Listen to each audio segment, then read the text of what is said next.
Guys, in this training video, I'm going to be going through an essential kitchen setup for a healthier, easier life. Now, this is a further tangent on the environment setup and how if you set a environment that is conducive towards your goals, achieving your goals is a hell of a lot easier than if you're trying to push shit uphill, relatively speaking, or for lack of a better term, I should say. We know that that makes sense that if the environment isn't conducive towards the goals, ultimately hitting the goal is going to be a lot harder than what it should be. So what are we going to cover here? Some core principles. Your environment is going to dictate your consistency. If you make the healthy choice, the easy choice, you'll ultimately make it. We're humans, we're inherently lazy creatures. Don't fight it. Just set up your environment so that it works with it, okay? Your kitchen should work with you, not against you, and that convenience and organisation is going to beat motivation every single time. Set up and being organised and removing friction, all these things, like people think it's willpower. People think that exceptional results comes from this guy's just on a different level from me. Okay, like a mentality and identity shift is part of it, but you go into their environment and it just would be completely aligned with where they're trying to get to. There wouldn't be anything there. The severity of the result would show you if you were to go into each individual person's kitchen, going from good, great to insane results, really. If you went into each individual person's kitchen and assessed their environment, you would see a step up in terms of how aligned that was with their goals. And it makes a lot of sense. When we're talking about removing friction, we're talking about making things easier. Like if I just know where the utensils are, if I just know where the appliances are, if I just know where the meal prep stuff is, like if I've got containers there that I can meal prep with, if I've shopped in a way that allows me to meal prep in a way that allows me to be prepped for the week, like it's just about removing all these friction for removing as much friction as possible from these positive decisions that are aligned with where I'm trying to get to. Okay, accessibility. If we look at if it's visible and easy to grab, you're going to use it, you're going to get it. If it's hidden, awkward, and then absent, you won't. You'll forget it's even there. How many things have you had in the back of your cupboard and you're cleaning out the cupboard one day and you're like, holy shit, I forgot we even had one of those things? Like, imagine that from something that's perhaps aligned or not aligned with your goals. If it was aligned with your goals, what use is it doing back there where you have no idea where it is? Then again, on the other side, if it isn't aligned with where you're trying to get to, having it way back there is probably a great idea. So Ashley makes cookies for the kids' lunchboxes, okay? They're tiny, about 40, 50 calories for one of these little cookies. Now, I can have one of these and that's it, one and done kind of thing. Now, that's 50 calories. If it was a packet of chocolate biscuits, if it was a packet of Tim Tams, this would turn into a full packet of Tim Tams in absolutely no time at all. And what's a full packet of Tim Tams? About maybe 1100 calories. No, maybe close to 12 or 1300 calories. I think a Tim Tam might be around about 120 calories per one, so it could quite easily blow out. So you can, and that would happen for me. Like maybe I should have more control, but I don't. So it makes sense that I just don't have those things in the house. It's not about removing everything, but it's about removing the things that you have no control over. It has no business being at your home.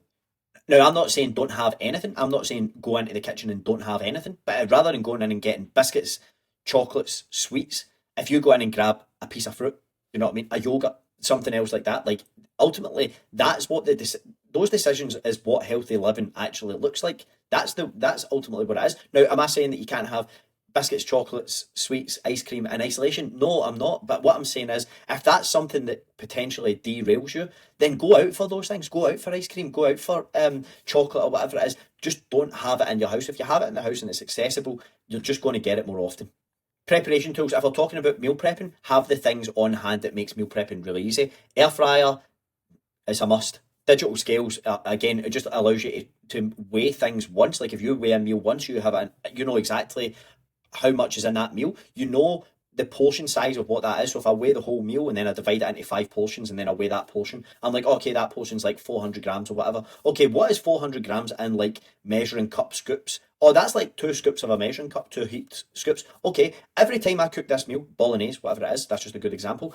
I know a serving for me is 2 heaped cups. That's cool. I know I track that serving the same way and I serve it the same way. And that just becomes the consistent thing. Whether it is exactly 400 grams or whether it's exactly 40 grams of protein, it doesn't actually matter at all. I consistently track it that way and I consistently eat it that way. That's what's important, okay? Pots and pans of obviously various sizes and accessibility. A slow cooker is definitely an essential. Like, think about how many things you can have on the go at once. So I've got the slow cooker going, set and forget. I've got the air fryer going, maybe something else in there. I've maybe got something on the stove top and I've maybe got something in the oven. And that happens for me, like I've got veggies in the wok, frozen veggies in the wok that I'm cooking up. I might have some chicken breasts or something like that in the slow cooker. I might be cooking some kangaroo mince in the stovetop. I might have something else for the kids going in the oven at the same time. Like when Ashley's in the kitchen on a Sunday, it's like wizardry the way she's got all the shit going. I'm saying me is Ashley that does it, but the idea is the same way that we're trying to have as many things on hand as possible that makes our life easier. Can I make a smoothie? Do you know how easy it is to make a smoothie and how filling a smoothie is? A high protein smoothie, how easy it is to crank the protein through the roof on it and have yourself absolutely stuffed. People are like, oh, I don't have a blender. Go buy a blender. Like, it's so easy to you just have to have these things on hand. Like, you can fight against me. I've walked a mile in these shoes, guys. Just please take my feedback, take my experience, and learn from my mistakes rather than making your own. So we're looking at some storage. Make sure you invest in proper glass Tupperware, far easier to clean, and then we could even go down the path of plastic chemicals and phytoestrogens and things like that as well, which I won't dive into too much, but is definitely worth considering. So you get them from Kmart, they're cheapest chips. Get them in all variant different sizes, and just have them there. Even having another fridge, like we bought a second fridge off of Gumtree, like just a second hand one, just purely to store all our meal prep, because if you're meal prepping for yourself and the kids or whatever it is, like it takes up a lot of space pretty quickly. Schedule the consistent days, like it's always got to happen on a Sunday. A Sunday just works, and if it's not happening on a Sunday, it has to happen on a Saturday. Like it has to happen. You can't just say I'm not going to do it this week, or if you are going to say I'm not going to do it this week, then it's like, right, okay, I need to go and get some Papa Macros, or some healthy power meals, or some the other microwavable meals. I need to have something, because if I don't have anything, I'm going to pick an easy option, and the easy option, when my habits and behaviours probably aren't fully nailed on, is going to be Macca's, KFC, Domino's, some shit like that that's ultimately not aligned with where you're trying to get to.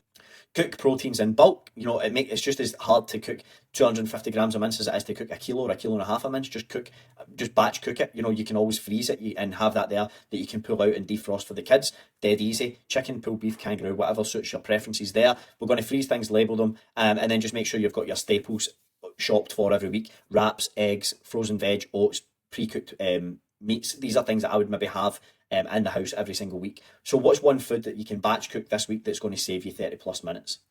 5 minute setup rule. What can I access in under 30 seconds? Ingredients and tools. Can I quickly throw something together and I'll get the things out to throw it together in 30 seconds. I could throw together a smoothie in probably 3 minutes in my kitchen, because I know where everything is. Can you put together a healthy, nutritious meal in 15 minutes? Do I have a low effort backup, like I'm talking about the kind of the freezer meals or something like that? The action step here is pick one area to reset: the pantry, the fridge, or the prep drawer, and reset it so that it fits this category here. So here's an action plan for you. Get 5 or 10 Tupperware containers from Kmart, the glass ones, okay? Nice and easy. Choose one protein to batch cook for the week.